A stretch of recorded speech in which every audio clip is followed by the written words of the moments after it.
आगे बढ़ते हैं और बात करेंगे महाराष्ट्र की। महाराष्ट्र में कैबिनेट विस्तार पर जो विराम था, अब कैबिनेट विस्तार को लेकर के जो सस्पेंस था उसमें विराम लग चुका है। आपको ये बता दें कि अब फडणवीस सरकार का मंत्रिमंडल विस्तार होने वाला है। सूत्रों के मुताबिक जानकारी मिल रही कि शाम को 4 बजे के करीब शपथ ग्रहण समारोह का आयोजन किया जाएगा। पूरी खबर आपको इस रिपोर्ट के जरिए बताते हैं। देवेंद्र, सरिता, गंगाधर फडणवीस ईश्वर साक्ष शपथ घेतो की मी एकनाथ रमणभाई संभाजी शिंदे ईश्वर साक्ष शपथ घेतो की मी अजित आशाताई अनंतराव पवार गांभीर्यपूर्वक प्रतिज्ञा करतो की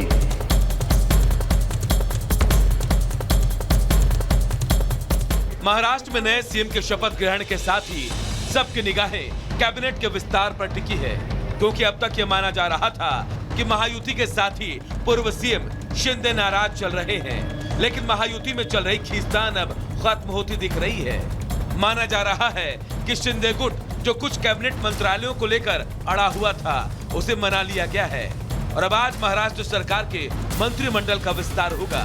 नागपुर में मंत्रियों का शपथ ग्रहण समारोह आयोजित होगा। इसके लिए जोरदार तैयारी की गई है। सूत्रों के मुताबिक बीजेपी से 20 से 21 मंत्री बनाए जा सकते हैं, शिवसेना से 11 से 12 और एनसीपी से 9 से 10 मंत्री बनाए जा सकते हैं। मंत्रिमंडल में सीएम सहित अधिकतम 43 सदस्य हो सकते हैं। महाराष्ट्र बीजेपी प्रमुख चंद्रशेखर बावनकुले ने शुक्रवार को कैबिनेट फाइनल करने के लिए डिप्टी सीएम एकनाथ शिंदे और अजित पवार से अलग अलग चर्चा की। एकनाथ शिंदे और अजित पवार ने अपने मंत्रियों की लिस्ट मुख्यमंत्री फडणवीस को दे दी है। आपको बता दें कि बीजेपी के केंद्रीय नेतृत्व ने यह फैसला लिया है कि सीएम फडणवीस जिस भी मंत्री को जो विभाग देंगे वो अंतिम माना जाएगा। मंत्रियों के विभागों के बंटवारे में सीएम की सलाह को अंतिम निर्णय माना जाएगा। बीजेपी का केंद्रीय नेतृत्व गृह विभाग अपने पास रखना चाहता है। वो किसी भी हाल में गृह विभाग अपने सहयोगी दलों को देना नहीं चाह रहा। इसी खींचतान के कारण ही मंत्रिमंडल के विस्तार में देरी भी हुई। सूत्रों के मुताबिक महायुति के नए मंत्रिमंडल विस्तार में बड़े नामों को शामिल नहीं किया जाएगा, यानी बड़े और कुछ दिग्गज नेताओं को मंत्रिमंडल में जगह नहीं मिलेगी।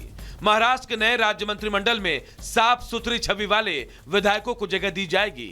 विवादित नेताओं से दूरी बनाई जाएगी। हाईकमान भी इस बात पर जोर दे रहा है कि पुराने दागी मंत्रियों को दोबारा कैबिनेट में शामिल नहीं किया जाना चाहिए। दरअसल महाराष्ट्र में 16 दिसंबर से विधानसभा का शीतकालीन सत्र शुरू होने जा रहा है।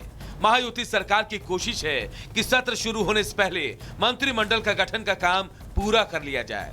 सूत्रों का कहना है कि महायुति में पावर शेयरिंग पर लंबा मंथन हुआ है और पोर्टफोलियो बंटवारे पर बैलेंस बनाने पर बात बन गई है। Bureau report, Republic Bharat.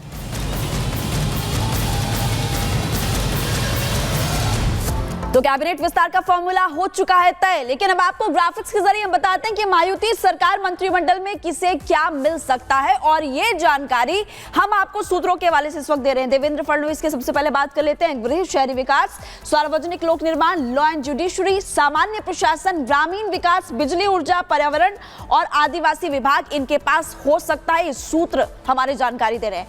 आगे बढ़ते हैं, एकनाथ शिंदे की बात करते हैं। राजस्व, सार्वजनिक कार्य यानी कि पब्लिक पीडब्ल्यूडी डिपार्टमेंट के पास हो सकता है। राज्य उत्पादन शुल्क, जल आपूर्ति, स्वच्छता, स्कूल शिक्षा और परिवहन का डिपार्टमेंट भी इनके पास हो सकता है। ये भी सूत्रों ने जानकारी दी। अजित पवार गुट की अगर बात करें तो उनके पास कौन कौन से डिपार्टमेंट हो सकते हैं, अब आपको वो भी बताते हैं। वित्त और योजना डिपार्टमेंट इनके पास हो सकता है। हाउसिंग, खाद्य और नागरिक आपूर्ति इनके पास हो सकता है। चिकित्सा, शिक्षा, मेडिकल एजुकेशन, महिला और बाल विकास कल्याण और राहत और पुनर्वास, ये तमाम डिपार्टमेंट्स आपको बता रहे हैं कि किसके पास क्या हो सकता है, लेकिन सूत्रों के हवाले से इस वक्त जानकारी हम आपको दे रहे हैं। आगे बढ़ते हैं, संभल से एक बड़ी खबर आपको बताएंगे। बिल्कुल, और संभल की जानकारी आपको दे दें, जहां पर देखिए हिंसा के बाद जो एक्शन है वो अब लगातार तेज हो गया है और योगी का हंटर भी चलना शुरू हो गया है दंगाइयों पर। आपको बता दें कि एक्शन तेज तो हुआ है, लेकिन अब इनाम राशि रखने की भी तैयारी है।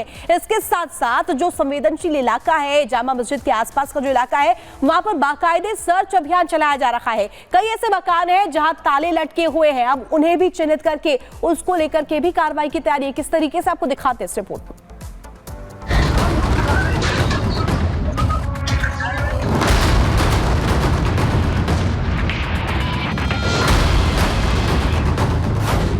संभल हिंसा के बाद पुलिस की सख्ती। फरार दंगाइयों पर होगा इनाम घोषित। दंगाइयों की गिरफ्तारी के लिए स्पेशल टीम। नकाबपोश बवालियों की पहचान बनी चुनौती। संभल में 24 नवंबर को हुए हिंसा के बाद दंगाइयों की तलाश में पुलिस लगातार दबिश दे रही है। अब तक पुलिस ने 40 दंगाइयों को पकड़कर जेल भेज दिया है, लेकिन अभी भी कई दंगाई पुलिस के रडार से दूर है। संभल हिंसा का कोई भी आरोपी बचेगा नहीं। हिंसा में शामिल सभी दंगाइयों के खिलाफ पुलिस सख्त कार्रवाई करेगी। एसपी के विश्नोई ने फरार अपराधियों के ऊपर इनाम की घोषणा का ऐलान किया है। अभी तक कुल 40 लोगों को गिरफ्तार किया गया है और 93 लोगों को के नाम है जो प्रकाश में आए हैं। उन सबके यहाँ पे समय समय पे दबिश दी जा रही है, लेकिन अभी वर्तमान में सभी लोग अपना घर छोड़ के भगे हुए हैं। लेकिन पुलिस द्वारा जल्दी उन सब पे इनाम भी डिक्लेयर करवाया जाएगा और उनको हर एक व्यक्ति को पकड़ने के लिए एक स्पेशल टीम बना के उनकी गिरफ्तारी करने के जल्द प्रयास किया। संभल हिंसा मामले में अब तक 40 दंगाइयों को पकड़कर जेल भेजा गया है, जबकि 93 लोगों की पहचान की जा चुकी है।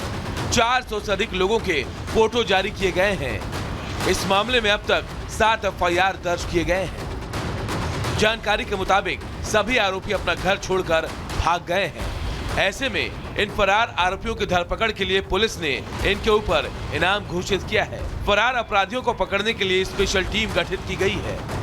पुलिस मुखबिरों के जरिए इन नकाबपोश की पहचान कराने में लगी है, लेकिन इनकी पहचान कराने में मुखबिर भी असफल हो रहे हैं। ऐसे में अब सवाल उठता है कि जब मुखबिर ही पहचान नहीं कर पा रहे हैं, तो कहीं ये पत्थरबाज दूसरे इलाके या फिर दूसरे जिले के तो नहीं थे? क्या संभल में हिंसा के लिए बाहर से दंगाई बुलाए गए थे? ये वो बड़ा सवाल है जो संभल हिंसा के बाद पुलिस को मिले गुमनाम खत से उठ रहा है। दरअसल पुलिस के हाथ एक गुमनाम चिट्ठी लगी है, जिसमें संभल हिंसा को लेकर तमाम खुलासे किए गए हैं। जानकारी के मुताबिक गुमनाम चिट्ठी में 24 नवंबर को हुई हिंसा में शामिल होने के लिए उत्तर प्रदेश के हापुड़ से 20 से 25 युवक एक पिकअप वाहन में सवार होकर संभल के लिए रवाना हुए थे।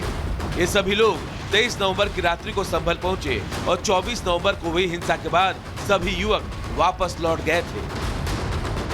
सर्वे के विरोध में हुई हिंसा के दौरान पथराव और गाड़ियों में आग लगाने के अलावा पुलिस टीम पर फायरिंग भी की गई थी। जांच में पुलिस को हिंसा में विदेशी कारतूस के इस्तेमाल होने का सुराग भी मिला। पुलिस तमाम एंगल से हिंसा की जांच कर रही है।